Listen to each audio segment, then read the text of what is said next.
Bonjour à tous. Dans le mot pour aujourd'hui de ce jour, je voudrais vous partager un verset biblique qui m'a frappé en entrant tout simplement dans la maison d'un ami.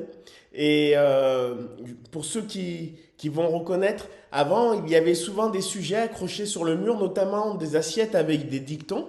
Mais chez nous, les chrétiens, il y avait aussi comme des planches en bois ou des feuilles avec des citations, des versets accrochés sur le mur. Et celui-ci m'a frappé, il m'a rappelé cette chose essentielle à la vie chrétienne et qui nous rappelle que chaque jour, nous voulons marcher pour le Seigneur.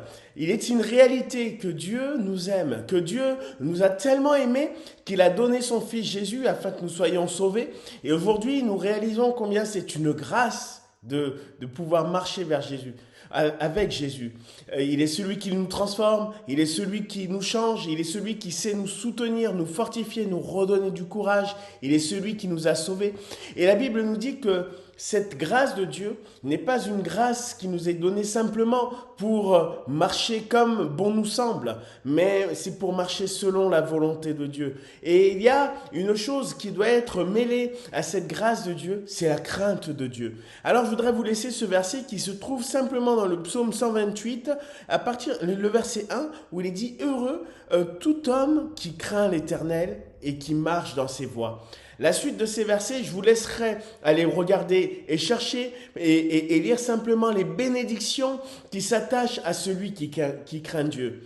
Parce que je peux voir des contrastes. Dans le livre des Actes, notamment au chapitre 5, il y a comme un passage où Dieu va bénir l'Église, il va y avoir comme un élan. Des hommes, des femmes qui ont été touchés par la présence de Dieu vont donner leur maison, vont vendre leurs biens et vont partager tout en commun. Il va y avoir deux personnes dans cette église qui s'appellent Ananias et Saphira. Et ces deux-là vont vouloir imiter tous ces chrétiens, vont vouloir imiter ce qui se passe autour d'eux. Sauf que dans leur cœur, ce n'était pas réellement ce qu'ils avaient résolu. Et il y a une fin tragique à ces événements, c'est que les deux vont finir par mourir à cause de leur péché.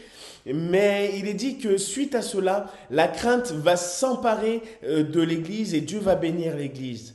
Alors je voudrais vous dire de ne pas attendre que quelque chose de grave nous arrive et que la crainte n'est pas simplement et que la crainte n'est pas simplement le fait d'avoir peur de Dieu, mais l'amour de Dieu qui est dans nos cœurs bannit cette crainte. L'amour, la crainte de Dieu et la crainte que Dieu veut que nous ayons, veut que ce soit une crainte mêlée d'amour. Parce que l'amour qui est dans nos cœurs nous pousse à avoir un profond respect de qui est Dieu, de chercher sa volonté, de marcher selon cette volonté et d'honorer qui il est. Alors, aujourd'hui, je voudrais simplement vous encourager à être un homme, une femme, une famille craignant Dieu. Parce que, allez, je vous le lis, c'est le petit cadeau.